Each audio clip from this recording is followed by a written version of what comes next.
अच्छा, आज हम डिस्कस करेंगे शॉर्ट स्टोरी ओनली गुडनेस को, जिसको जंपा लहरी ने लिखा है।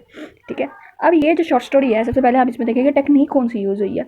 इसमें स्ट्रीम ऑफ कॉन्शियसनेस की टेक्निक यूज़ हुई है, क्योंकि एक मॉडर्न शॉर्ट स्टोरी है तो इसलिए। अच्छा, स्ट्रीम ऑफ कॉन्शियसनेस होता क्या है? स्ट्रीम ऑफ कॉन्शियसनेस को आप इस तरह समझ सकते हैं कि ये बल्क ऑफ थॉट्स होती हैं हमारे माइंड में। एट ए टाइम हम इतनी चीज़ों के बारे में अपने दिमाग में सोच रहे हैं, मैंने ये भी करना है, मैंने स्कूल भी जाना है, मैंने वहाँ पे जॉब भी करनी है, उसके बाद मेरा टाइम हो रहा है, घर जाना, खाना पकाना है, ये सारी चीज़ें हम क्या एक वक्त में हम इतनी सारी चीज़ें अपने माइंड में सोच रहे हैं। और ऐसे ही इलॉजिकल सीक्वेंस को जब हम अपनी राइटिंग में लिख देते हैं ना एज इट इज़, तो वो क्या कहलाता है? Stream of consciousness. For example, मेरे दिमाग में जो चल रहा है, अगर मैं प्रेजेंट की बात कर रही हूँ और मुझे माजी की कोई बात याद आ गई, तो मैं फ़ौरन प्रेजेंट के साथ ही अंदर माजी अपना जो है ना माजी की बात लिख दूंगी। ठीक है, और अगर मैं कोई बात कर रही हूँ और मुझे कोई और पर्सन आगे कोई और बात सुनाने लग जाता है, तो मैं उसमें मसरूफ़ हो गई हूँ, यानी अपनी बात छोड़ के जिधर मैं बात कर रही हूँ मैं उधर नहीं हूँ, मैं किसी और तरफ चल पड़ी हूँ। ये भी स्ट्रीम ऑफ कॉन्शियसनेस है, क्योंकि मैं एक पॉइंट पे, एक स्टोरी पे, एक करेक्टर की लाइफ पे जो ना रुकी नहीं हूँ। इसी तरह मॉडर्न मैन है। मॉडर्न मैन क्या है कि ज़िंदगी के इतने ज़्यादा मसाइल हैं कि वो अपनी थॉट से फ्री हो ही नहीं सकता। वो किसी एक चीज़ के बारे में इस वक्त नहीं सोच रहा। फॉर एग्जाम्पल, हम अपनी ही एग्जाम्पल देते हैं। हमने जाना तो सुबह सुबह उठना होता है, जॉब के लिए जाना है, उसके बाद टीचिंग करनी है, उसके बाद घर आना, खाना पकाना है, इसके बाद लास्ट टाइम फिर अगले दिन की तैयारी, फिर उससे अगले दिन की, ये सारी चीज़ें जो है। और सिर्फ यही नहीं, हम फ्यूचर की भी टेंशन लेके अपने दिमाग में फ्लैश फॉरवर्ड कहते हैं फ्यूचर की जो टेंशन, तो हम उसके बारे में भी बहुत सोच रहे होते हैं कि हमने अब आगे ज़िंदगी में अपना प्रैक्टिकल लाइफ को अच्छा बनाने के लिए हम ये भी चीज़ें करनी है, ये भी चीज़ें करनी है, घर को ऐसा बनाना है। तो ये क्या है? हम अपनी थॉट्स में फ्री ही नहीं है। ठीक है, तो ये हमारे माइंड में बल्क ऑफ थॉट्स हैं जो रैंडमली आ रही हैं, जो किसी सीक्वेंस के साथ नहीं आ रही। तो जब कोई भी ऐसा नावल, कोई भी ऐसा ड्रामा, कोई भी ऐसी स्टोरी जो कि रैंडमली लिखी जाए, जिसमें कोई लॉजिकल सीक्वेंस हमें नज़र ना आ रहा हो इवेंट्स के दरमियान, ठीक है, स्पीचेस के दरमियान, तो हम उसको क्या कहेंगे? वो नावल में जो है ना स्ट्रीम ऑफ कॉन्शियसनेस की टेक्निक को यूज़ किया गया है। अच्छा, अब हम पढ़ते हैं इसकी शॉर्ट स्टोरी। इसमें क्या है? इसकी समरी जो है वह थोड़ा बहुत एक्सप्लेन करते हुए पहले सेटिंग किया है। सेटिंग इसकी ये है कि बंगाली फैमिली है एक, वो इंडिया से आई है माइग्रेट होकर लंदन में। ठीक है, और फिर वो लंदन से गई है अमेरिका में। ठीक है, यहाँ पे हमें कुछ सिटीज़ भी दिखाई जाएंगे। ठीक है, जैसे कि एक सिटी है वेलैंड। ठीक है, ये अमेरिका का सिटी है वेलैंड। ठीक है, यहाँ पे वो जो बंगाली फैमिली है ना, वो इतना ज़्यादा सफ़र करने के बाद, यानी एक जगह से दूसरी जगह माइग्रेट और दूसरी से फिर तीसरी जगह, ज़्यादातर इनका वक्त जो है माइग्रेशन में गुजरा है। तो इसीलिए जो इनकी सेटिंग है फिलहाल, जो फाइनल सेटिंग है, जो परमानेंट सेटल हुए हैं यहाँ जहाँ पे, वो है वेलैंड। वेलैंड अमेरिका का सिटी। ठीक है, वहाँ पर अब ये जो है पूरी फैमिली रह रही है। और ये स्टोरी जो है बेसिकली, इसमें दो प्रोटागोनिस्ट हैं जो कि हमें पूरी स्टोरी में अपना रोल परफॉर्म करते हुए नजर आएंगे। इनके स्पीचेस हम पढ़ेंगे, हमें समझ में आएगी। ये सारे, इनको हम दोनों को कह सकते हैं कि मेजर करेक्टर है। ठीक है, और इनमें से जो सुधा है, दो करेक्टर्स के नाम बताती हूँ कौन कौन से मेजर हैं। एक का नाम है सुधा। सुधा जो है वो लड़की है। ठीक है, यंग गर्ल है। ठीक है, वो अपना पूरा अपनी चाइल्डहुड की डेवलपमेंट से लेकर अपनी अडल्टहुड तक की जर्नी हमसे शेयर करेगी। कौन वाला? सुधा। उसके बाद राहुल। राहुल हमें, और सुधा जो जितनी भी चीज़ें बताएगी अपनी चाइल्डहुड की डेवलपमेंट से रिलेटेड, उसमें राहुल की भी वो बताएगी कि राहुल जो है उसका चाइल्डहुड कैसा है। तो बेसिकली जो एक नरेटर है ना, वो सारी हम कह सकते हैं सुधा है। राहुल का बीच में एक्शंस होंगे, वो रिप्लाई करेगा, लेकिन सारी स्टोरी जो हमें कौन बता रही है? वो सुधा बता रही है। सुधा जो है वो प्रोटागोनिस्ट भी है, वो सुधा नरेटर भी है, और सुधा एक लड़की है। अब ये स्टोरी जो है स्टार्ट होती है मिडल डेक्स से। हमें पता नहीं स्टोरी का क्या स्टार्टिंग में सेटिंग क्या है, कहाँ पे है। देखिए, आपको ये भी नहीं पता चल रहा कि सेटिंग कहाँ है। ठीक है, अब स्टोरी सुने कहाँ से स्टार्ट होती है। कहता है ये सुधा ही थी जिसने राहुल को सबसे पहले अल्कोहल का चस्का लगाया। ठीक है, मतलब कि अल्कोहल की तरफ माइल करने वाली सुधा ही थी सबसे पहले राहुल को। राहुल को इससे पहले नहीं पता था कि अल्कोहल का टेस्ट क्या होता है, अल्कोहल कैसी होती है। ठीक है, लेकिन सुधा जो उसकी बड़ी बहन थी, उससे बहुत बड़ी थी, और जो राहुल है वो बाद में पैदा हुआ था, उसने सबसे पहले उसको अल्कोहल की तरफ इंट्रोड्यूस करवाया। उसके बाद कहते हैं कि फिर क्या हुआ कि उस टाइम जो थी सुधा अपनी यूनिवर्सिटी में पढ़ रही थी, जिसका नाम पेन है। जब जब जो था ये राहुल को उसने फर्स्ट ड्रिंक की तरफ लगवाया था, उस टाइम वो पेन यूनिवर्सिटी में वो पढ़ रही थी। अब यहाँ से मेरे थोड़ा बस समझ में आ गई है कि इसकी कोई सेटिंग नहीं है, ये कहीं से भी बात शुरू कर दी गई है। ये मैं बेसिकली बता रहा, पास्ट की बात बता रही है। जो फ्लैश बैक है, हमें ये बताया जा रहा है कि भाई फ्लैश बैक में ये चीज़ें हुई हैं, ये सुधा ने राहुल को अल्कोहल की तरफ लगाया। अब टेक्स्ट तो सारा पढ़ नहीं सकते, वो बहुत लेंथी है, इसकी समरी कर लेते हैं। अच्छा, इसकी समरी स्टार्ट होती है तो हम ये बताते हैं कि जो सुधा है ना, वो हमें बताती है कि मैंने ही राहुल को जो था अल्कोहल की तरफ लगाया था। अब वो इतना ज़्यादा अल्कोहल कंज्यूम करता है जिसकी वजह से उसका जो बैड ट्रीटमेंट है वो हमें दिखाई देता है, और डिजीनेस, ऑल टाइम सुस्ती उसके अंदर है। वो कुछ करना ही नहीं चाहता अपनी ज़िंदगी में, ना पढ़ना चाहता है, ना जॉब करना चाहता है, ना आगे बढ़ना चाहता है। ठीक है, ये उसका कोई एम्बिशन ही नहीं है। सिर्फ उसको क्या चाहिए? ड्रिंकिंग चाहिए ऑल टाइम जो है। वो जब भी सुधा उससे मिलने आती है तो वो भाई कहता है कि सुधा आओ, हम दोनों चलते हैं, और ड्रिंकिंग के 6 पैक्स लेके आते हैं, और उन पैक्स को जो है ना कमरे में छुपा देते हैं अपने माँ बाप की नज़रों से, और फिर उन पैक्स को ओवरनाइट जो सारी रात जो है ड्यूरिंग द नाइट उसको हम ड्रिंक करते हैं। अच्छा, जब स्टोरी की समरी स्टार्ट होती है मतलब स्टोरी, जैसे उसका आप टेक्स्ट पढ़ते हैं तो हमें सीन दिखाया जाता है कि सुधा कहती है कि जो राहुल है ना वो मेरा छोटा भाई है, लेकिन वो बहुत ज़्यादा क्लेवर और स्मार्टर है मुझसे, ठीक है।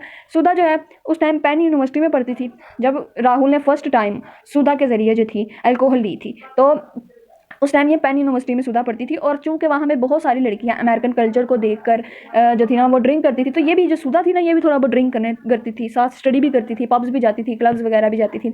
तो सुधा भी थोड़ा उसके अंदर भी जो था अमेरिकन कल्चर जो था वो आ रहा था, डिवेल्प हो रहा था, ठीक है। तो ये वो बड़े मीडियम लेवल पे वो सारी चीज़ें कर रही थी, नॉर्मल था सब कुछ, मॉडरेट लेवल जो था वो कंज्यूम कर रही थी अल्कोहल का। और मॉडरेट लेवल क्या होता है कि 1 ग्लास या फिर 2 ग्लास ऐसे ज़्यादा, ये सुधा।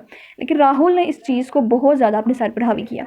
राहुल इतना ज़्यादा अल्कोहल पीने लग गया कि जिसकी वजह से उसने अपनी आने वाली ज़िंदगी, अपना फ्यूचर, अपनी पढ़ाई सब कुछ बर्बाद कर दिया। सुधा बताती है कि जो राहुल था ना वो बहुत ज़्यादा इंटेलिजेंट था स्कूल में, ठीक है। उसके बाबा जो थे वो बंगाली फैमिलीज़ के सामने बहुत ज़्यादा उसके बारे में शेखी मारा करते थे कि मेरा बेटा तो अब इस यूनिवर्सिटी में जा रहा है, उसको स्कॉलरशिप मिली है, उसके ये ग्रेड्स आए हैं, उसने टॉप किया है। तो इतने ज़्यादा ये इंटेलिजेंट थे, और सुधा भी बहुत ज़्यादा इंटेलिजेंट थी।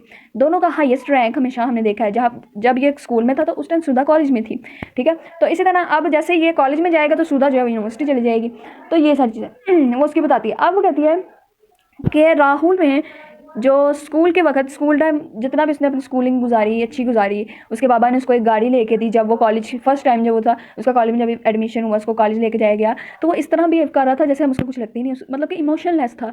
राहुल जो था उसमें इमोशंस नहीं थे। हम सारे जब उसको छोड़ के आ रहे थे और उस कॉलेज में खड़े थे उसको अलविदा कहने के लिए, तो वो बड़ा स्टिक सा हुआ था, कोई इमोशन नहीं। इवन कि मदर रोने लग गई थी, ठीक है। तो इसने आगे से कोई इतना इमोशंस जाहिर नहीं किए, सिर्फ अपनी जो था वो बाप ने उसको पैसे दिए और पैसे लेके फिर वो बाद में चला गया। और इवन के वो अभी तक गए भी नहीं थे, उनके जाने से पहले ही जो था ना ये हॉस्टल रूम में जा रहा था। तो यहाँ पे हमें क्या पता चलता है कि ये फीलिंग लेस है, इसके अंदर केयरनेस की फीलिंग ही नहीं है, अपने पेरेंट्स से कोई लव ही नहीं है। तो ये हमें चीज़ पता चली इसके नेचर में। कहता है कि कॉलेज टाइम था ये सारी चीज़ें। तो अब हुआ क्या कि कॉलेज टाइम जो था अच्छा गुजरा। उस टाइम जो थी सुधा जो थी, जो वो भी उसकी पेरेंट्स बताते हुए कहती है कि उसके जो थे लंबे बाल हो गए जब वो कॉलेज गया, ठीक है। Had hair had grown long, ठीक है। उसके बाद इतने लंबे बाल थे कि बस उसके कानों से वो पीछे रख के रखता था। फ्लैनल शर्ट पहनता था। रिस्ट पे उसकी रिस्ट पे उसने वॉच पहनी होती थी और एक ब्रेसलेट होता था उसके रिस्ट पे, कलाई पे, ठीक है। उसके बाद ज़्यादा वो पहले भी नहीं ज़्यादा खाता था, ठीक है, और अब भी वो ज़्यादा नहीं खाता था, लेकिन हमेशा वो बोर सा बेजार रहता था, ठीक है। या तो उसने मूवीज़ बहुत देखनी, उसमें ये भी बहुत ज़्यादा हैबिट थी, लेकिन किसी की मदद नहीं करता था, ना अपनी माँ की, ना बाप की, ना सुधा की। जबकि बचपन में वो अपनी माँ, सुधा, सबकी मदद करता था। इवन के कहते कि जब क्रिसमस आता था ना तो हम सब मिल के जो थे वो ट्री जो थे सजाते थे, डेकोरेशन वगैरह करते थे, ठीक है। और ये भी, और हम लोग पैकिंग जो थे गिफ्ट्स की वो भी करते थे और अनपैक भी हम मिल के ही करते थे। तो राहुल उस टाइम जो था वो बड़ा ही वो केयरिंग था, सोशलेबल था, ठीक है। लेकिन कहती है कि जैसे ही वो कॉलेज गया और उसके बाद से उसकी ज़िंदगी बदल गई, ठीक है। वो इस तरह का इंसान बन गया जो ऑल टाइम बेजार रहता है। उसके बाद वैसे तो हमें यहाँ पे उसकी बड़ी बेजारी वाली फीलिंग बताई है, लेकिन थ्रू आउट द स्टोरी हमें पता चलेगा उसके अंदर जो है ना इतना गुस्सा भी नहीं है, कि वो उसको जब गुस्सा आता है तो वो उसको एक्सप्रेस नहीं करता, उसे गुस्सा भी कम आता है, ठीक है। वो ज़्यादा बात भी नहीं करना पसंद करता किसी से, चाहे वो उसके माँ हो या चाहे बाप। वो उनको हकीर जानता है कि ये लोग मेरे जैसे है ही नहीं, मैं पता नहीं कहाँ से इनको मिल गया ये वो, इस तरह का। तो अब वो कहते कि जबकि मैं जो थी ना उसकी जो थी रिबेलियस नेचर थी, और सुधा कहती है मैं जो थी वो तो बड़ी ताबिया फरमान थी, बचपन से लेकर अब तक जो थी मैं जो कंटिन्यूसली अपने पेरेंट्स का जो थी दायां बाजू बनी रही। क्या हुआ, कहती है कि लेकिन एक चीज़ थी कि मेरी नेचर जो थी वो बड़ी फ्रेंडली थी, मैं अमीएबल थी, अपने पेरेंट्स की हेल्प करनी हर बात में, उनको सुनना। इवन के अपने फ्रेंड्स से ज़्यादा बात नहीं करती थी, अपने फ्रेंड्स को ज़्यादा टाइम ना देना, अपनी फैमिली को ज़्यादा टाइम देना। जब भी मैं यूनिवर्सिटी से वापस आया करती थी, ठीक है, तो मेरी प्रायोरिटी ये थी कि मैं अपने पेरेंट्स को आते साथ ही टाइम देती थी, उनके साथ उनकी मज़ेदार चीज़ें देखती थी, माँ के साथ कुकिंग में हेल्प करती थी, सिलाई कढ़ाई वगैरह चीज़ें। तो अब कहती है कि मुझे याद है जब मैं छोटी थी ना, तो मतलब कि जब मैं अभी पैदा होने के बाद कहते कि जब मैं छोटी थी ना और जब राहुल पैदा होने वाला था, तो वो दिन मुझे याद है जब मेरे पेरेंट्स ने मुझे जो था अकेले छोड़ के घर में चले गए थे। वहाँ पे बहुत ज़्यादा उस वक्त जो था पार्टी हो रही थी हमारे घर में, ठीक है, बंगाली फैमिलीज आई हुई थी और मैं वहाँ पे अकेली रह गई। बाद में मेरे पेरेंट्स जो थे वो हॉस्पिटल चले गए, मेरी मामा की तबीयत बहुत ख़राब थी और मुझे डर लग रहा था कि मेरी मामा को कुछ हो ना जाए, ठीक है। उसके बाद जब इतनी डिफ़िकल्टीज़ के बाद जो था वो जब राहुल पैदा हुआ, मुझे लगा कि मेरी एक दूसरी बहन पैदा होगी। मैं बहुत ज़्यादा एक्साइटेड थी, लेकिन जब मैंने राहुल को देखा तो मुझे और भी ज़्यादा एक्साइटमेंट हुई, ये सोच के नहीं कि कोई लड़की है, बल्कि ये सोच कर के मेरे साथ कोई कंपेनियन आ गया जो मेरी लाइफ में जो है मेरे साथ चलेगा, उठेगा, बैठेगा। पहले वो बिल्कुल लोनली होती है, ठीक है, वो खुद को तन्हाई में तन्हा फील करती थी, ठीक है, छोटी थी और अकेली अकेली थी। लेकिन जब राहुल आया तो उसने ये चीज़ नहीं देखी कि वो लड़का या लड़की है, ठीक है, उसने ये चीज़ देखी कि मेरा कंपेनियन आ गया, ठीक है। वो कहती है कि मैंने राहुल को जो था हर तरह से प्यार करना, उसकी देखभाल करना, उसको झूले में डालना,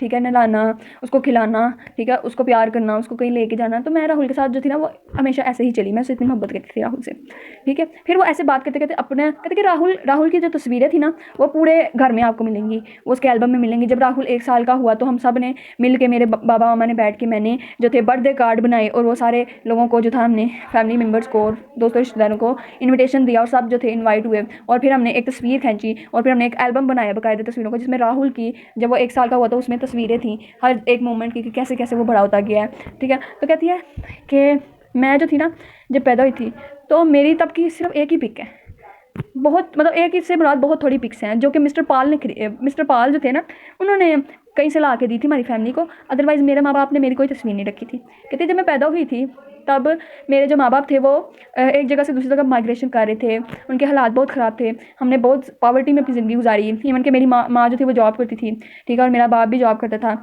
और मैं बहुत लोनली फील करती थी। कहती है कि मेरा बचपन जो था ना वो बस ये इस तरह गुजरा कि मेरी माँ ने और मेरे बाप ने जब भी किसी जगह शिफ्ट होना होता था तो मेरी सिर्फ नैपकिन इस तरह की चीज़ें रख के मुझे उस जगह लेके चले जाया जाता था। फिर क्या हुआ कि एक दिन इन्होंने इरादा कर लिया, इनके पेरेंट्स ने, कि जो है ना इसके फादर ने इसकी मदर को कहा कि ना तुम इंडिया वापस चली जाओ, वहाँ पर तुम सुधा को आराम से जो है ना वो पाल सकोगी। यहाँ पे बहुत मुश्किल है सर्वाइव करना अमेरिकन लाइफ के अंदर।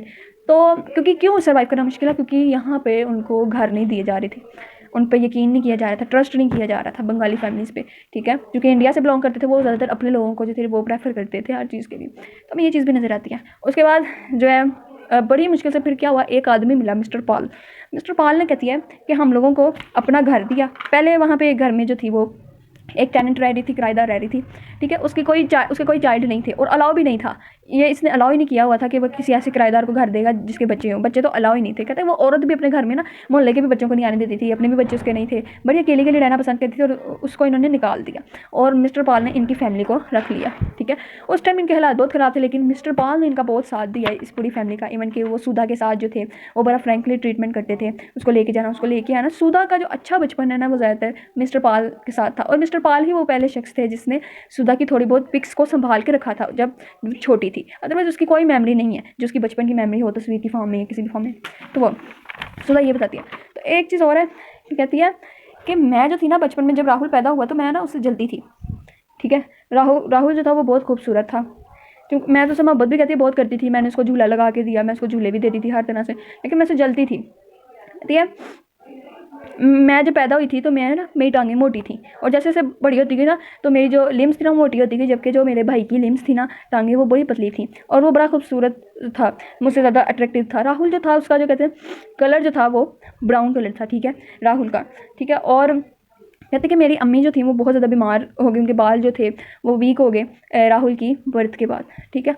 अब राहुल का कम्प्लेक्शन डार्कर है और ब्राउन उसकी स्किन है, ठीक है। वो शॉर्ट्स पहन सकता था, सबसे बड़ी बात कहती है कि वो तो उसको अलाउ था शॉर्ट्स पहनना, ठीक है, लेकिन मुझे अलाउ नहीं था, ठीक है। वो कहीं पे भी स्पोर्ट्स खेलने जा सकता था लेकिन मुझे अलाउ नहीं था, ठीक है। हमेशा मेरे घर में एक डायलॉग मुझे सुनने को मिलता था कि वो बीइंग अ बॉय वो लड़का है, बीइंग यंगर वो तुमसे छोटा है, वो तुम्हारा भाई है, वो लड़का है। ये कहती कि ये 2-3 डायलॉग जो थे मुझे हमेशा सुनने को मिलते थे। इन डायलॉग्स की वजह से, इन नेग्लिजेंस की वजह से पेरेंट्स ने जो इसको निगलेक्ट किया, इतनी मोहब्बत नहीं दी, बेटा और बेटी में फ़र्क जो किया जिसको हम कहते हैं जेंडर डिस्क्रिमिनेशन जो की, उसकी वजह से कहते सुधा कि मैं बिल्कुल फीलिंग लेस हो गई थी, मेरे तो सेंटिमेंट्स ही नहीं थे। मुझे कोई मोहब्बत करता था तो भी मुझे महसूस नहीं होता थी कि मुझे बाकी कोई मोहब्बत कर सकता है, क्योंकि उसने अपने पेरेंट्स से उतनी मोहब्बत देखी नहीं। सारा उसका बचपन जो है हमें नज़र आता है कि ना पेरेंट्स जो थे वो भागदौड़ में लगे रहे, कमाने की भागदौड़ में। जैसे ही इसकी बर्थ हुई राहुल की तो किस तरह सारे जो थे वो राहुल के साथ एक इतना अच्छा ट्रीटमेंट करना, इवन कि खुद भी उसके राहुल के कॉस्ट्यूम्स बना रही है, उसको एलिफेंट की तरह जो है ना कॉस्ट्यूम बना के उसको पहनाती है, ठीक है। तो ये सारी चीज़ें क्या हैं, वो बता रही है कि ये जेंडर डिस्क्रिमिनेशन जो मेरे साथ हुई है इसकी वजह से मैं सेंटिमेंट्स मेरे में अब नहीं है, ठीक है। और कहती है मुझे सेंस ऑफ रेग्रेट है, इसी चीज़ पर जो है ना मुझे अफसोस होता है, ठीक है। कि उसके बाद कहती है कि जो मेरी अम्मी के बाल थे ना नीचे से वो बिल्कुल इस तरह से पिग टेल की जो है ना ख़राब सी पूंछ होती है, तो मेरी अम्मी के बाल जो थे ना इस तरह के हो गए थे इसकी बर्थ के बाद। फिर वो थोड़ी बहुत बात करेगी चॉकलेट्स की, कि जब मैं थोड़ी बड़ी हुई तो मैं ना लोगों के घर में जाके ना, जब हमारे हालात ठीक नहीं थे, मैं चॉकलेट्स बेचा करती थी, sold chocolates bar from door to door, मैं घर में कैरिनेट खेला करती थी, ठीक है। और इसी तरह जो था मेरा बचपन गुजर गया। और मैं अपनी जब मैं अडल्टहुड की तरफ जा रही थी ना, तो मैं सोचा करती थी कि मैं चीज़ों को बदल दूँ, मैं अपने पेरेंट्स की वो जितनी भी मुश्किलात थी उनको आसानियों में बदल दूँ, ठीक है। मैं सब कुछ चेंज करना चाहती थी, लेकिन ये जो इनसिक्योरिटी थी कि मैं एक वीमेन हूँ, मैं कुछ नहीं कर सकती, मैं कहती कि इस वजह से भी मैं फीलिंग लेस होती गई, ठीक है। तो नेग्लिजेंस, जेंडर डिस्क्रिमिनेशन, वो भी इसमें थीम निकल आता है यहाँ से। फिर वो बताती है कि जो मेरे पेरेंट्स थे ना, a sign of love between them, वो एक दूसरे से बहुत मोहब्बत करते थे, हर जगह पे एक दूसरे का साथ देना। मेरे जो बाप था वो जेंटलमैन टाइप आदमी था, उसको नई नई ड्रेसिंग करना, नई ताज की चीज़ें पहनना बहुत पसंद था। मेरी जो मदर थी, शादी के कुछ दिनों पहले में कहते कि उनके बाल जो थे वो साइलॉन से तैयार हुए होते थे, बड़ी डिसेंट सी लुक होती थी। लेकिन जैसे ही उनकी शादी हुई और हालात इतने बिगड़े इमिग्रेशन की वजह से, जगह जगह जो एडवेंचर ये करते रहे, हर जगह हीटर और स्नो जब पड़ती थी तो इन्हें चीज़ें रखनी पड़ती थी अपने साथ। तो कहते इन सब चीज़ों ने मेरे पेरेंट्स की जो अपीयरेंस थी ना उसको भी बदल दिया, ठीक है।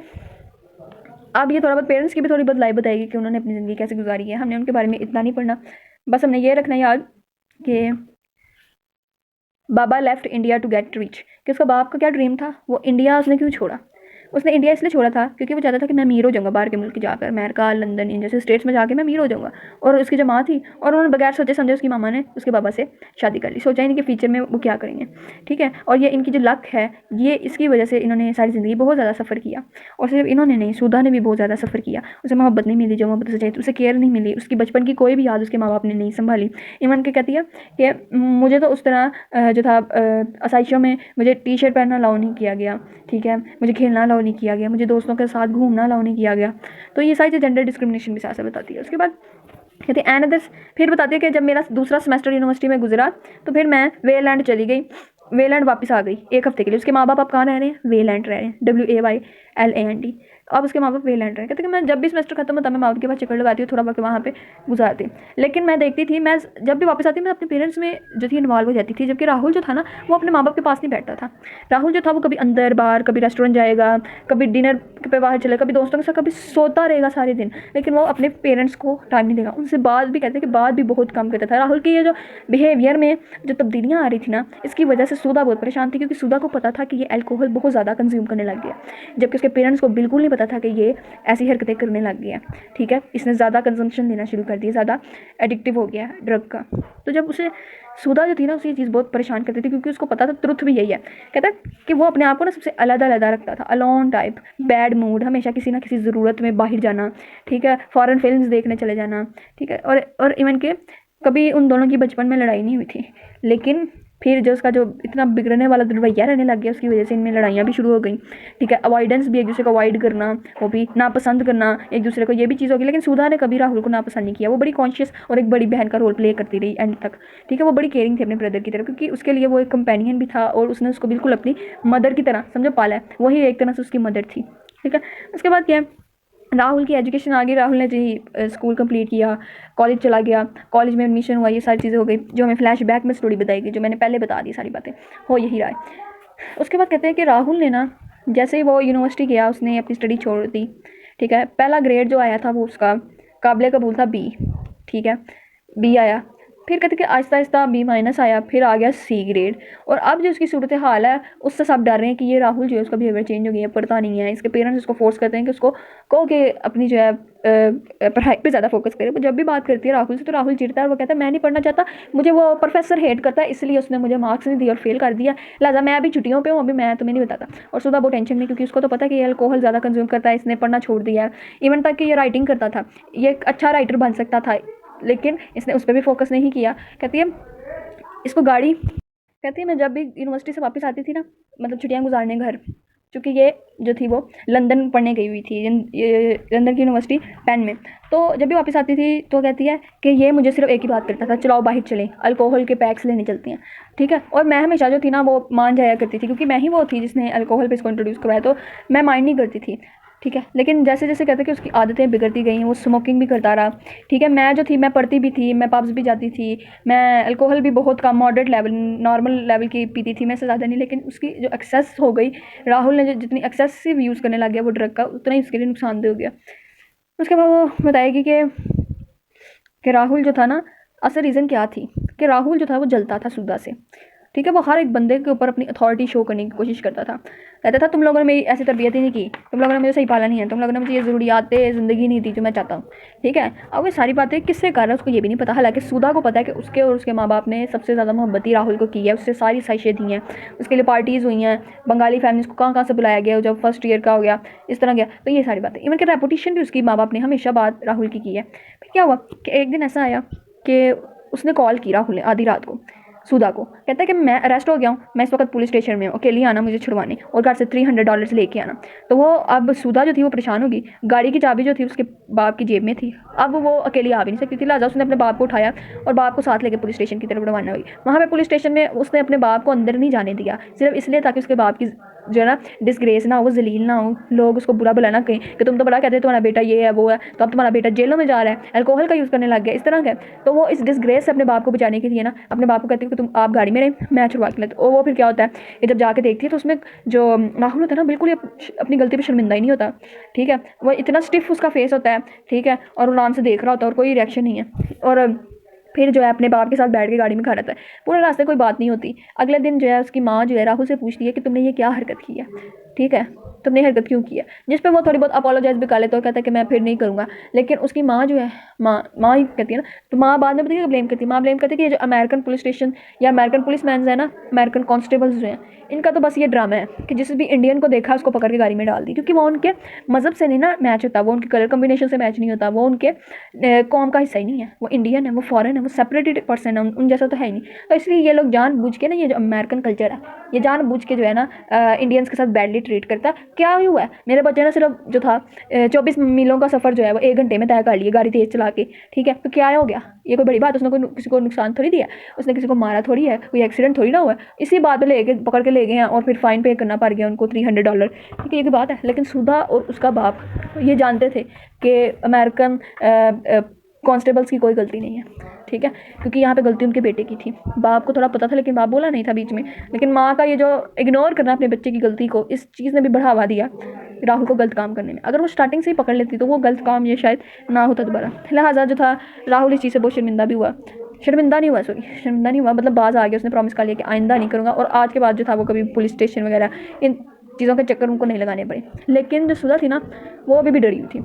डरी हुई इसलिए थी कि जब सुधा यूनिवर्सिटी में पढ़ रही थी तो उसकी माँ ने एक दिन उसको कॉल करी और कॉल करके कहा कि जो ये है इसके ग्रेड्स बहुत ख़राब आए हैं, इवन तक के इस बार C आ गया। तो वो इस बात पे समझाती है अपने भाई को, तो उसका भाई कहता है मुझे प्रोफेसर ने फेल किया, इसमें कोई बड़ी बात नहीं है वगैरह वगैरह। मैं अच्छा, इसके बाद हमें ना कन्फ्लिक्ट दिखाया जाता है इंडियन और वेस्टर्न कल्चर में कन्फ्लिक्ट। इंडिया में कोई डिप्रेशन नाम की चीज़ें नहीं है, उनका फेथ जो होता है वो बहुत ज़्यादा स्ट्रॉग होता है, लेकिन यहाँ पे इतनी ज़्यादा फ्रीडम है जिसकी वजह से जो बच्चे हैं वो हमेशा फ़न में इन्वॉल्व रहते हैं, इन पार्टीज़ पाप की वजह से वो ख़राब हो जाते हैं। तो मदर जो है ना सुधा की, वो इन्हीं चीज़ों को रिप्रेजेंट कर रही है अपने मुँह से स्पीच करके कि too many freedoms, too much having fun, we were young, life was always about fun. जब हम जवान थे तब तो ज़िंदगी ऐसी थी ही नहीं है, और यही प्रॉब्लम है, that's the problem with this country. और यही प्रॉब्लम है कि यहाँ पे बहुत ज़्यादा फ्रीडम है, बच्चे जो है ना जो बागी हो गए, रिबेलियस हो गए हैं, विस्की इन चीज़ों की तरफ जो है वो इंटॉक्सिकेटेड हो गए इनमें।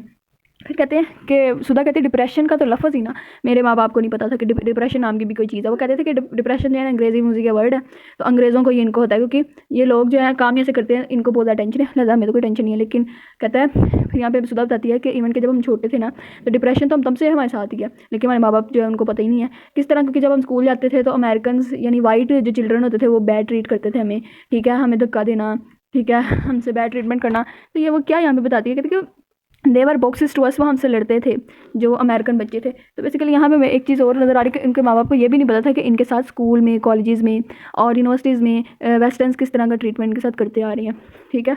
उसके बाद जो है हमें पता चलता है सुधा जो है वो यूनिवर्सिटी में है अपनी, ठीक है, उसकी स्टडी जो है कंप्लीट होने को है, लास्ट सेमेस्टर उसका चल रहा है, और उसके भाई का जो है वो सेकंड सेमेस्टर चल रहा है, ठीक है। इसी तरह सुधा जो है वो अपनी इसी लंदन के अंदर विजिट करती है नेशनल गैलरी को। नेशनल गैलरी जो होती है वहाँ पे एक बहुत खूबसूरत ना पेंटिंग होती है जिसको वैन आइक ने बनाया होता है, EYCK, वैन आइक, ठीक है। इसकी ये पेंटिंग होती है और बड़ी इसको पसंद आती है, वो जाती है पास, तो वहाँ का जो ऑनर होता है जिसके म्यूज़ियम में ये फ़ोटोज़ होती हैं, जिस गैलरी में ये फ़ोटोज़ लगी होती हैं और भी फ्रेम्स लगे होते हैं, तो वो आदमी आके इसको बताता है कि ये बंदा ये है, देखो इस पिक्चर को ऐसी जगह पे लगाया गया जहाँ से फ्लोर भी सही नज़र आए हमारे पीछे का, ठीक है, और पिक्चर के अंदर से वही लोग नहीं और भी हैं। तो फिर वो थोड़ी बहुत बातें पिक्चर पे करते हैं। फिर हमें पता चलता है ये जो आदमी था ना इसका नाम रॉजर्स था।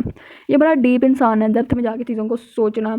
एक पिक्चर से वो पूरी जो है एक फ़िल्म पोर्ट्रे कर देता है कि इस पिक्चर में जो हस्बैंड वाइफ नज़र आ रहे हैं, भाई ये देखो वाइफ ऐसे लग रही है कि ये अभी प्रेग्नेंट है लेकिन इनकी शादी अब हो रही है। बहुत सारे लोग समझते हैं कि ये एक सिन है जो औरत ने परफॉर्म करने के बाद जो शादी किया है, लेकिन कहता है ये कोई सिन नहीं है, ये बल्कि मैरिज सर्टिफिकेट है। ये फ़ोटो अपने आप में एक मैरिज सर्टिफिकेट बता रही है, जबकि लोग उसे ब्रूथल सीन समझते हैं कि गंदा सीन है। उसके बाद रॉजर्स जो होता है वो आहिस्ता आहिस्ता जो है ना इन दोनों ये जो इसमें इन्वॉल्व हो जाता है सुधा में, और सुधा जो होती है इंटरेस्टेड हो जाती है रॉजर्स में। ये लोग फिरते हैं, मोनेस्ट्रीज जाते हैं, कभी पिकनिक पे जाते हैं बहुत सारी, तो कभी हेल्थ इंस्टीट्यूशन में जाके वहाँ बैठते हैं। तो यहाँ पे हमें सब पता चलता है कि रॉजर्स जो होता है ना वो एक बड़ा अच्छा इंसान होता है, जो जिसको फूड और कुकिंग करना, ठीक है, और पेस्ट्रीज खाना, और उसका ड्रीम होता है कि वो एक पेंटर बनना चाहता है, ठीक है, उसे राइटिंग का बड़ा शौक है। तो सुधा को बाद में पता चलता है कि रॉजर्स की फैमिली नहीं है, रॉजर्स एक मैरिड पर्सन है 40 साल का, लेकिन जो उसकी वाइफ है वो उसको छोड़ के चली गई है, जिसकी वजह से जो है ये अकेला हो गया है, ठीक है। इसके पेरेंट्स तो बचपन से गुजर गए थे, इसने अपने आप खुद ब खुद जो है अपनी ज़िंदगी गुजारी है स्ट्रगल करके, और स्ट्रगल करके ये जो है अब इस मुकाम पे कि अपने फाइनेंशियल नीड्स को ये खुद पूरा कर सकता है। तो ये वो उसको सारी बातें बताता है रॉजर्स। कहता है कि क्रिसमस डे पे जब मैं अपने घर वापस गई तो मैंने देखा कि ये सारे मुझे जो एयरपोर्ट से लेने आए हैं मेरे पेरेंट्स और राहुल। तो राहुल मैं एक्चुअली वहाँ पे गई इसलिए ताकि मैं अपने पेरेंट्स को जो है ना रॉजर्स के बारे में बता सकूँ कि जैसे जैसे रॉजर जो है वो पसंद आ गया, तो मैं उससे शादी करना चाहता हूँ, एक मैरिड पर्सन है। लेकिन राहुल का जो ट्रीटमेंट है वो बहुत ज़्यादा शक के काबिल होता है। वो जो जैसे एयरपोर्ट पे लैंड होती है तो राहुल जो है बस उसको गले भी नहीं सही तरीके से मिलना, गाड़ी में भी खामोश खामोश बैठे रहना। उसकी माँ शिकायतें लगाती है। उसकी माँ कहती है कि राहुल पहले तो बस ग्रेड्स ही बुरे लेता था, अब तो ये मुकम्मल तौर पर डिसमिस्ड कर दिया गया, उस यूनिवर्सिटी से निकाल दिया गया, क्योंकि इसने अल्कोहल पी के कोई जो है बदतमीजी वाली लैंग्वेज यूज़ की है, जिसकी वजह से इसको निकाल दिया गया। इसके टीचर इससे बहुत नाराज़ है। तो वो ये सारी बात सुन के जो है सुधा और परेशान होती है इसके फ्यूचर के बारे में कि क्या बनेगा इसका, क्योंकि सिर्फ वही वाहिद बंदी है जिसको पता है कि ये अल्कोहल का आदी हो गया, इसने अपनी ज़िंदगी को जीना छोड़ दिया, और वो समझती है कि ये मेरी वजह से सब कुछ हुआ है। उसको सेंस ऑफ गिल्ट है कि मैं मेरी वजह से जो है ना राहुल की पूरी लाइफ बर्बाद हो गई है, क्योंकि मैं ही वो लड़की जिसने इसको ड्रग पे लगाया, और अब कोई भी इसको ड्रग से छुड़वा नहीं सकता, क्योंकि सुधा की तो ये सुनता ही नहीं है। सुधा इसको बहुत बड़ी जगह से कहती है अब छोड़ दो, ये कर लो, अपनी राइटिंग की तरफ ध्यान दो, कुछ लिखना शुरू कर दो। वो कहता है मैं नहीं लिख रहा, मैंने लिखा था लास्ट टाइम वो सही नहीं लिखा गया, तो मैंने वो भी छोड़ दी। अब जो है हमें पता चल रहा है कि राहुल जो है ना डिसमिस होने के बाद मुकम्मल तौर पर अपने घर अपने माँ बाप के ऊपर डिपेंड कर रहा है। अब वो घर से बाहर भी नहीं जाता क्योंकि उसके माँ बाप ने उसे गाड़ी ले ली है, ठीक है, उन्होंने उसको गाड़ी नहीं दी, और वो उसके माँ बाप जो है दुनिया से कहते फिरे हैं कि नहीं नहीं हमारा बच्चा जो पढ़ लिख के आ गया, इसने सेमेस्टर कंप्लीट कर लिया है, इसका तो खत्म हो गया सेमेस्टर, अब ये जॉब ढूंढ रहा है घर में बैठा। हालांकि वो कुछ नहीं कर रहा था, सिर्फ घर में बैठा होता। तो ये जो झूठ उन्होंने उसके बाप की शेखी मारने की जो आदत है ना लोगों के सामने, बंगाली फैमिली के सामने, ये इसकी वजह से जो है ना अब राहुल को जो जाना पड़ता है, वो एक जॉब ढूंढ रहा था। फिर उसको थोड़ी बहुत जॉब मिल जाती है कम पैसों की, जहाँ पे जो होते हैं ना उसने बर्तन धो के पैसे कमाने होते हैं थोड़े बहुत, तो वो थोड़ा बहुत कर रहा होता है। तो सुधा जो होती है वहीं पर होती है। उसको ये सुन के ना बड़ा अफसोस होता है कि उसके भाई जो है वो उसके बारे में ऐसा सोचती नहीं थी कि कभी ऐसे भी दिन आएंगे, लेकिन फिर भी जो है वो काम डाउन रहती है। वो फिर घर में अपने बात बताती है कि मुझे इस तरह एक ना लड़का पसंद है, वो एक मैरिड पर्सन है, ठीक है। रॉजर और सुधा जो होते हैं ना वो फिर वापस चली जाती है। फिर यहाँ पे जो है वो दोनों इकट्ठे जो है वो वापस आते हैं वेलैंड में अपने माँ बाप, ये सुधा के माँ बाप से आके ना वो उसका हाथ मांगते हैं। माँ बाप जो इसके राज़ी हो जाते हैं सुधा के, और सुधा जो है फिर वो उसके रिसेप्शन डे की जो है ना प्लानिंग हो रही थी कि कब उसका जो है रिसेप्शन रखे, वलीमा वगैरह, शादी कब उसकी रखें किस दिन को। तो इतनी देर में ना जब ये पूरा सीन चल रहा होता है कि उसके रिसेप्शन डेट जो है वो करीब होती है, तो राहुल जो होता है ना वो एक लड़की ले आता है जिसका नाम एलन होता है। एलन जो होती है वो भी एक मैरिड वूमन होती है जिसका शोहर उसे छोड़ गया होता है, और उसकी पहले शोहर से एक बेटी होती है जिसका नाम है क्लैरा क्रिस्टल, सॉरी, उसकी बेटी होती है क्रिस्टल। तो अब राहुल भी उस लड़की से जो है मोहब्बत करता है। वो एक बारमेड है, वो भी उसके साथ काम करती है जिधर जाता है। बारमेड क्यों है? क्योंकि ये बहुत अल्कोहल कंज्यूम करता है। तो ये बारमेड जाने का मकसद पता चल रहा है कि वहाँ पे जो लड़की है वहाँ पे बारमेड में इसको लड़की भी वहीं पे मिली है। तो कहता है कि मैंने कभी भी सुधा को बताया, कभी भी ऐसा फील नहीं किया था, लेकिन मैंने जब मैं से मिला तो मेरी जो फीलिंग्स है वो बड़ी रोज़ हुई, मुझे मोहब्बत हो गई, मुझे ऐसा लग रहा है। तो ये बड़े खुश होते हैं, लेकिन इसके पेरेंट्स जो होते हैं ना वो सब जानते हैं कि राहुल जो अभी इंडिपेंडेंट है, इंडिपेंडेंट नहीं हुआ, हम पे डिपेंड करता है इस लड़की का फ्यूचर क्या होगा। दूसरा लड़की तो मैरिड है अलीना जो है, तो उसका तो बेटा भी है, लेकिन फिर भी फैमिली जो है वो ऊपर से कह देती है, रॉजर की साइड ले लेती है, ठीक है। उसकी फैमिली जिस तरह रॉजर को इनवाइट करते हैं ना वो अपने घर मोहब्बत से, जैसे ऑनर के साथ, ठीक है, उसी तरह एलिना को भी इनवाइट किया जाता है, ठीक है, रिसेप्शन से पहले की बात है। तो अब वो घर में बैठे होते हैं टेबल पे, तो यहाँ पे अलीना जो होती है वो कहती है मुझे ज़्यादा राइस नहीं पसंद क्योंकि ये ना मेरे पेट में स्वेलिंग कर देते हैं, ठीक है, मुझे गैस प्रॉब्लम हो जाती है इससे। तो फिर जो भी चीज़ आगे पड़ी होती है वो ज़्यादा नहीं लेती कुछ भी। उसके बाद जो राहुल उसके जो है शोल्डर पे हाथ रख के ना बैठा रहता पूरे एंड तक। वो सीन में ना अपनी जो है ना गर्लफ्रेंड के शोल्डर से हाथ नहीं उठाता, ठीक है। फिर एट दिन एकदम वो कहता है अपने माँ बाप को कि हम दोनों ने ना मंगनी कर ली हुई है, ठीक है, हम दोनों ने मतलब रिंग सेरेमनी जो है वो कर ली हुई है, तो हम लोग शादीशुदा हो गए हुए हैं, कोर्ट मैरिज की है हमने। तो जब ये सुनते हैं वो बड़े गुस्से में वो फट पड़ते हैं, कहते हैं एक तो तुमने ये कहाँ हरकत कर ली है, दूसरा ये लड़की देखो तुम्हारी इंडिपेंडेंट, तुम खुद भी नहीं हो, भी ना जॉब है, तुम हो क्या, तुमने कुछ पढ़ा भी नहीं है वगैरह वगैरह, उसको बताने मिल देते हैं गुस्से में, कहते हैं। और ऊपर से लड़की जिसकी शादी ऑलरेडी जब वो सुनता है ना कि इस लड़की को कुछ कह रहे हैं तो वो बर्दाश्त नहीं करता, वो भी आगे से गुस्से में कहता रहता है कि आप जो है ना वो एक सही इंसान नहीं है, अपने बाप की बड़ी सख्त इंसल्ट करता है। और फिर क्या होता है कि इतनी देर में ना इंसल्ट करके अलीना को साथ लेके ना चला जाता है। तो फिर हमें पता चलता है कि अब जो है वो रिसेप्शन का दिन आ गया, राजर और सुधा की शादी हो रही है। ठीक है, उस दिन जो है राहुल पहले ही आगे बैठ जाता है, रिसेप्शन वाले दिन में पहले ही सबसे आगे बैठ गया, सब मेहमानों को अटेंड कर रहा है। हालांकि किसी को भी नहीं पता होता राहुल जो है वो आएगा, क्योंकि वो रीना के साथ चला गया होता है, तो एक्सपेक्ट कोई नहीं कर रहा होता क्या आएगा। तो अब क्या होता है, वहाँ पे ये जाता है और वहाँ पे जाते साथ ही ना लोग, जैसे ही सेरेमनी स्टार्ट होती है तो ना ये खड़ा होकर जो है ना स्पीच देता है। कहता है कि जब सुधा छोटी थी ना तो बचपन से ही ना इसको बाथरूम जाना बहुत पसंद था। एक दिन हम ऐसे ऐसे जगह जा रहे थे, तभी इसने मुझे कहा था कि बाथरूम जाओ। तो ये बातें सुन के ना उसका बाप जो है, जो इसको नीचे बिठाने की कोशिश कर रहा होता है, ठीक है, ताकि वो बैठ जाए, तो वो अपने बाप को मना करता है, मुझे छोड़ दे, मुझे डोंट टच, मुझे टच ना करें, इरिटेट हो रहा था उनसे। तो ये बातें करने का मकसद ये है कि शेमफुल फील करवा रहा होता है वो सुधा को। फिर हमें थोड़ी देर बाद पता चलता है कि वो जो है ना उसकी जेब में, सुधा कहती है हमें लगा कि अल्कोहल, मेरे बाप ने ना बार टेंडर को कहा था कि तुमने ना इस पर नज़र रखनी है, ठीक है, ताकि ये ना ज़्यादा शराब कंज्यूम ना करे राहुल। लेकिन राहुल तो बस भाई राहुल था, राहुल ने पहले से ही अपनी जेब में ना दोनों शराब की बोतल रखी हुई थी, जहाँ पे लोग वायलेट रखते हैं, और अपना फ़ोन। तो कहते हैं कि इवन के वो गिलास भी अपने साथ लेके आया था, और फिर एकदम जैसे रिसेप्शन पार्टी के दरमियान ही ना वो गायब होकर चला गया। कहते कि उसके बाद हम बहुत परेशान हो गए। सुधा जो है कहती है कि मैंने बहुत ढूंढा, मैं जो थी बाहर गई, मैंने गाड़ी की लाइनों में भी देखा, वो नहीं मौजूद था वहाँ पे, ठीक है, लाइन जो थी। तो कहते कि मैं फिर मायूस होकर वापस आ गई, हमारी शादी होगी, रिसेप्शन डे बहुत अच्छा गुजरा। जब हम घर गए तो मैंने देखा वहाँ पे ये ऑलरेडी मौजूद था और घर में सो रहा था राहुल। तो सब जो है हमारा रिलैक्स हो गया, किसी ने इसको कुछ नहीं कहा। और फिर जो है इनकी शादी हो गई और सुधा और रॉजर जो है ना वो हनीमून पर चले गए। ठीक है, अब वो हनीमून पर वापस लंदन, अब ये रॉजर है वो लंदन में रहता है और ये सारे वेलन में रहते हैं। ठीक है, अब वो लंदन चली गई अपने शोहर के साथ, वहाँ पर उसने घर बसा लिया है, वो खुद भी अब जॉब करती है सुधा, ठीक है, और अपनी जो शोहर के साथ ना वो बहुत हैप्पी लाइफ गुजार रही है। ठीक है, तो अब वहाँ पे भी इसको कॉल करके ये बातें बताई जा रही हैं कि राहुल जो है एक दिन जो है वो, तो फिर वो जो है ना सुन के बड़ा परेशान होती है, राहुल कहाँ चला गया। इस बार पता चलता है कि उसकी माँ का जो जेवर है वो भी गायब होता है, जहाँ पे वो रखती है, पैसे भी कुछ गायब होते हैं घर से, और इवन कि वो जो संदूक है जिसको वो इंडिया जाने के लिए इस्तेमाल करते थे, बॉक्सेस वगैरह, ठीक है, बैग्स जो होते हैं, तो वो बैग्स भी गायब हैं। तो इस हिसाब से पता चलता है राहुल जो है वो अब कहीं भागे, लोग गए। इतने कहते हैं कि मंथ्स गुजर जाते हैं, इतने साल गुजर जाते हैं, इवन के सुधा और राजेश का बेबी भी हो जाता है जिसका नाम नील होता है, NEEL बेटा होता है इनका। तो वो बड़ा मिस करती है सुधा ये राहुल को, कि राहुल हर जगह, और जब जब वो मिस भी करती है तो गुस्सा भी आता है कि इसने मेरी रिसेप्शन वाले दिन जो है मुझे पूरी सबके सामने शेम फील करवाया था, और मेरे बाबा को जो था वो भी डिस्ग्रेस किया था उनकी बंगाली फैमिलीज़ के सामने। तो उसको गुस्सा भी होता है, लेकिन फिर भी वो भाई होता है, उससे मोहब्बत होती है, हमेशा ये इंतजार करती रहती है कि ऐसे होगा ऐसे होगा। तो एक दिन लेटर आता है उसके पेरेंट्स के घर सुधा के, उसमें नाम नहीं लिखा होता, उसमें राजर जो होता है वो कहता है कि मैं जो ना, मुझे ढूंढने की कोशिश मत कीजिए, मैं जाऊँगी, मैं खुश हूँ, मुझे अकेला आप लोग छोड़ दें। तो वो ये मैसेज होता है। तो उसके बाद उसके पेरेंट्स जो होते हैं वो हमें पता चलता है कभी ढूंढने की कोशिश नहीं कोई इसको करता। पेरेंट्स जो होते हैं सुधा के, वो आप सुधा के ना साथ आ जाते हैं कभी कभार रहने के लिए। ठीक है, तो वो इसी तरह लंदन में आए होते हैं और वो मतलब विजिट कर रहे होते हैं प्लेसेस को। तो जो है सुधा जो है ना वो अपना बेटा जो है वो काम पे जाने से पहले अपनी नैनी के हवाले कर देती है, यानी नैनी से बरात अपनी माँ को पकड़ा देती है अपने बेटे को। ठीक है, तो वो उनकी देखभाल करती है, और फिर ये जो रॉजर्स हैं और सुधा ये जॉब करने चले जाती हैं। यही इनकी ज़िंदगी होती है, ऐसे ज़िंदगी गुजार होते हैं। तो बड़ी परेशान होती है कि मैं भी जो हूँ, जिस तरह मुझे केयर नहीं करने वाले पेरेंट्स मिले थे, उस तरह मेरा बच्चा भी जो है निगलेक्ट हो रहा है मुझसे। तो इस वाले से बड़ी परेशान होती है कि मेरा बेटा भी वही चीज़ें सोचेगा। लेकिन फिर एकदम कहती है कि नहीं, ये भी बहुत छोटा है, इसमें इतनी सेंस नहीं है, ये क्या सोचेगा अभी, बाद में हालात ठीक हो ही जाएंगे ऐसा। तो वो फिर इग्नोर करते। फिर एक दिन ऐसा होता है कि इसको खत आता है, और वो रॉजर ने लिखा होता है। रॉजर सबसे पहले तो ना उस खत में कहता है कि आई एम सॉरी, मैंने जो उस दिन किया तुम्हारे रिसेप्शन के दिन, मैं उसके लिए माफ़ी मांगता हूँ। मैं एक जॉब कर रहा हूँ रेस्टोरेंट में, मुझे कुकिंग का बहुत शौक है, मैं ऑमलेट्स बहुत अच्छे बनाता हूँ, इवन कि मैं एक प्ले भी राइट कर रहा हूँ, और मुझे एक ऐसा शख्स मिला जो मुझे प्ले राइट करवाने में मदद कर रहा है, मेरी गलतियाँ भी निकाल रहा है। इसके साथ साथ मैं अलीना के साथ रहता हूँ, मैंने उससे शादी कर ली थी, वो तो तुम्हें पता है, उसकी एक बेटी भी थी क्रिस्टल। ठीक है, वो अब 5th ग्रेड में है, अब थोड़ी बड़ी हो गई है। अलीना भी जॉब करती है, ठीक है, और अलीना ने ही मुझे जो है ड्रग क्लिनिक में वो मुझे लेके गई, जहाँ पे मेरा प्रॉपर ट्रीटमेंट हुआ, और अब मैं ड्रग यूज़र नहीं हूँ। ठीक है, लेकिन मैं फिर भी माफ़ी मांगता हूँ, मैंने जो हमारे साथ किया था तुम्हारे वेडिंग वाले दिन। इवन कहते हैं कि मैंने अपने पैसे भी जोड़ लिए हैं, ठीक है, मैं तुम्हारी तरफ जो है ना लंदन आऊँगा, मैंने इतने पैसे जमा कर लिए।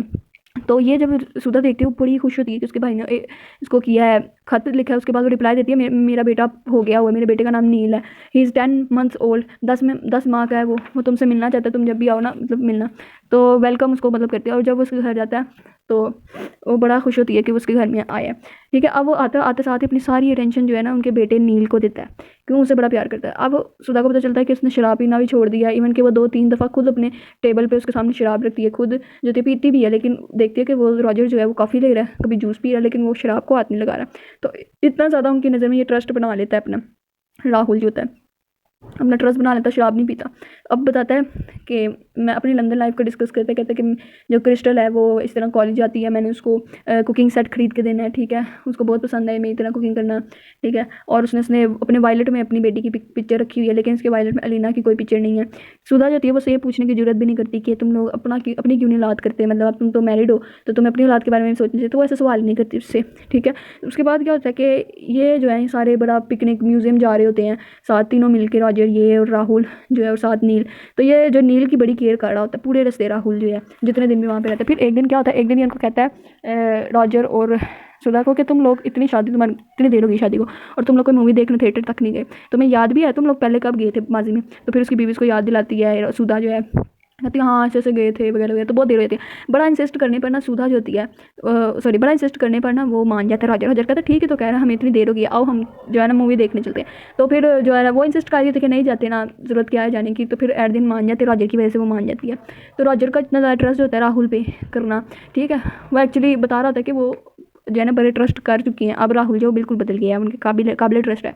तो रॉजर जो है वो दोनों चले जाते हैं, वो फिल्म भी देख लेते हैं। फिल्म देखते देखते सुधा कॉल करती है और बताती है कि अभी नील क्या कर रहा है मुझे बताओ। तो आगे से राहुल कहता है वो अभी ठीक है, उसको भूख लगी, मैं खाना खिला रहा हूँ, बैठा हुआ है इस तरह।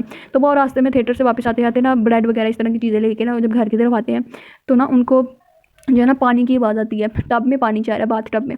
अब उस बाथ टब में पानी चाह रहा है, ये आवाज़ें देती है राहुल को भी नील को भी, तो आवाज़ नहीं आ रही होती। तो वो फिर दो दौरी पर बाथ टब में जाती है, तो उसको लगता है कि बाथ टब में ना वो नील को नहला रहा है राहुल। लेकिन जब वो अंदर जाती है वो देखती है यहाँ तो जो है ना नील अकेला बाथ टब में बैठा, और बाथ टब का पानी तो उसकी चेस्ट जितना आ गया, यानी कि अगर थोड़ा और लेट हो जाती तो उसकी डेथ भी हो सकती थी। और राहुल जो है वो मिसिंग है। फिर वो देखते हैं राहुल जो है ना वो स्टडी रूम में सो रहा होता है, अपनी टांगें जो है टेबल के ऊपर रख के। रॉजर और उसको बड़ा ही गुस्सा आता है इस बात पे, वो उसको उठाना मुनासिब नहीं समझते। रॉजर जो होता है वो कहता है इस शख्स को आइंदा मैंने अपने घर में नहीं आने देना, ये आखिरी बार है। तो और सारा ब्लेम जो है ना वो उस पर डाल देता है सुधा पे। सुधा कहती है मुझे ब्लेम ना करो, मैंने तुम्हें कहा था कि हमें इस पे ट्रस्ट नहीं करना चाहिए, मतलब ये केयरलेस है वगैरह वगैरह, तो तुमने ही बड़ा आगे होकर कहा था कि नहीं हमें जाना चाहिए। तो वो इस बात पे जो है ना इतनी देर में जो सुधा जो होती है वो रोने लग जाती है, रोते रोते फिर सारी सच्चाई बताती है जो उसने अपनी पूरे जो है ना अडल्टहुड से उसने छुपाई होती है। जब उसकी शादी थी वो बताती है रॉजर को कि ये जो है ना राहुल मेरी वजह से ही ख़राब हुआ था, मैंने इसको अल्कोहल पे लगाया था, मैं बहुत ज़्यादा अल्कोहल पब्स इस तरह की जगहों पे जाने लग गई थी, तो ये मुझे देख देख के ऐसा बन गया और मैं ही कसूरवार हूँ इसके जो भी हुआ, और यही वजह कि आज ये मुझसे भी इतना सेपरेट है, अपनी फैमिली से भी सेपरेट है। तो जब रॉजर ये सुनता है ना उसको बड़ा ही गुस्सा आता है, वो कहता है तुम दोनों बहन भाई किसी ट्रस्ट के काबिल, मैं समझता ही नहीं था कि तुम ये हो, लेकिन तुम क्या निकली हो, मैं तुम्हें क्या समझता। वो अपना बेटा लेके थोड़ी देर बाहर चला जाता है। फिर सारी रात ये सुधा रोती रहती है और इसका जो भाई राहुल है ना वो सोया रहता है। अगले दिन जो है ना ये राहुल उठता है, उठते साथ तैयार होता है, तो सुधा से पूछता है, सुधा को ना पता नहीं क्या ऑमलेट्स बना के देते। तो सुधा कहती है तुम यहाँ से चले जाओ। उसकी आंखों में आंसू होते, वो सारी रात सोई नहीं होती, बड़ी कंफर्ट। फिर वो उसको बताती है कि तुमने सारी रात को तुमने क्या किया था, तुमने जो था ना नील को बाथटब के अंदर छोड़ दिया था, वो मर भी सकता था। वो ये बोलते बोलते उसकी आंखों में आंसू भी आ जाते हैं। वो फिर कहती है अब तुम यहाँ से चले जाओ, यू गो नो। फिर वो उसके लिए कैब मंगवाती है, कैब में जो है वो बैठ के ना ये राहुल जो होता है पहले कहता है कि मैंने बहुत देर बाद मैं नील को देखा है, मुझे कोई बात नहीं, वो बच तो गया, वो जिंदा तो है ना। तो बीवी नहीं मानती, बीवी जो है ना फिर कैब मंगवाती है और भेज देती है इसको। तो वो कैब से देखती रहती है जब उसकी कैब जा रही होती है। तो एट द एंड जो हमें पता चलता है कि यहाँ पे थीम ऑफ लोनलीनेस, सेपरेशन, ठीक है, और हमेशा जो सैडनेस उनकी लाइफ में रही है, ठीक है। वैसे तो मेजर जो थीम है वो उनमें मैंने ये मेंशन किए हैं, वेट एक मिनट। ये पहला थीम जो हमने देखा है ना वो ये है जेंडर इन इक्वालिटी, ठीक है। उससे पहले अगर हम बात करें तो चाइल्डहुड एक्सपीरियंसेस भी जो है ना एक उसका थीम हम कह सकते हैं, या फिर स्टेजेस ऑफ डेवलपमेंट, ठीक है। तो चाइल्डहुड थीरी भी आ जाती है उसकी, जेंडर इन इक्वालिटी का भी थीम है, ठीक है। उसके बाद पॉवर्टी कितना वो सफ़र करती है, जब उसके भाई के टाइम पे कोई इतने सफरिंग नहीं होती, फैमिली स्टेबल हो गई होती है। साइकोन इसमें आती है। उसके बाद इमिग्रेशन माइग्रेशन की वजह से क्या इफेक्ट हुए हैं, उनके आइडेंटिटी लॉस हो गया, वो कितना परेशान है, ठीक है, इस चीज़ से। उसके बाद डिसेप्शन, धोखा है, हमें सच को छुपाना, ठीक है। सुधा स्टार्टिंग से सच छुपा रही होती है, उसके पेरेंट्स को भी नहीं पता होता कि ये अल्कोहल जो है वो लेते हैं, यूज़ करते हैं, सिगरेट पीते हैं, ठीक है। और एंड पे आके रॉजर को जब ये बताती है तो वो खुद भी रो पड़ती है कि उसने ट्रस्ट तोड़ा है और आइंदा वो ट्रस्ट जो है उस पर कभी भी नहीं करेगा, ना रॉजर ना उसकी फैमिली को तो पता ही नहीं, लेकिन रॉजर उस पर कभी ट्रस्ट नहीं करेगा। तो वो इसी बात से बहुत ज़्यादा रो रही होती है, ठीक है। उसके बाद